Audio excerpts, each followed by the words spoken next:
7 अक्टूबर 2023 को हमास ने इजराइल के ऊपर ऐतिहासिक रूप से अभी तक का सबसे बड़ा हमला किया था। लेकिन इसके बाद इजरायली सेना ने गाजा पर जमीनी हमला कर दिया था। आईडीएफ ने हमास को मिटाने के लिए गाजा में अपनी पूरी ताकत झोंक दी थी।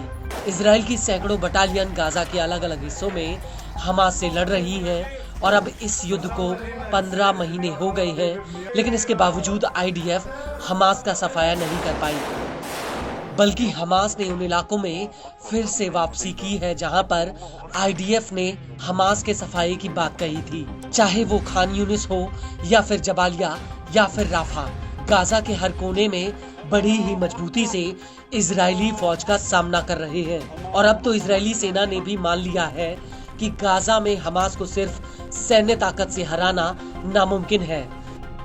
दरअसल आईडीएफ ने माना है कि गाजा के बेत हनून में हमास की सैन्य ताकत में कोई कमी नहीं आई है। उल्टा पिछले दिनों में इस इलाके में आईडीएफ के 16 सैनिक मारे गए हैं। इसको लेकर Israeli news agency Israel Hayom ने न्यूज एजेंसी अनादोलू के हवाले से कहा कि 13 जनवरी 2024 को बेत हनून में आईडीएफ के 5 जवानों की जान चली गई। इसके अलावा 10 अन्य जवान एक हफ्ते के भीतर इसी इलाके में मारे गए। इजराइल हायोम का कहना है कि आईडीएफ ने इस इलाके में अक्टूबर 2024 को हमला शुरू किया था और तब से लेकर अब तक इस इलाके में आईडीएफ के 55 सैनिक मारे गए हैं। इनमें से 16 सैनिक सिर्फ बेत हनून में मारे गए। वहीं 13 जनवरी 2025 को इजरायली मीडिया ने खबर दी थी कि बेत हनून में एक आईईडी ब्लास्ट में 5 सैनिक मारे गए और 8 जवान गंभीर रूप से घायल हुए हैं।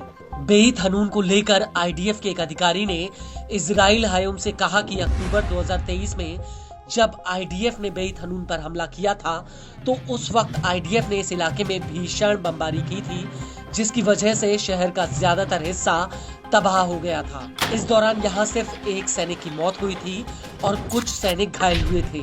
लेकिन अब बेत हनून में आईडीएफ को जान माल का इतना नुकसान हो रहा है जो कल्पना से परे है।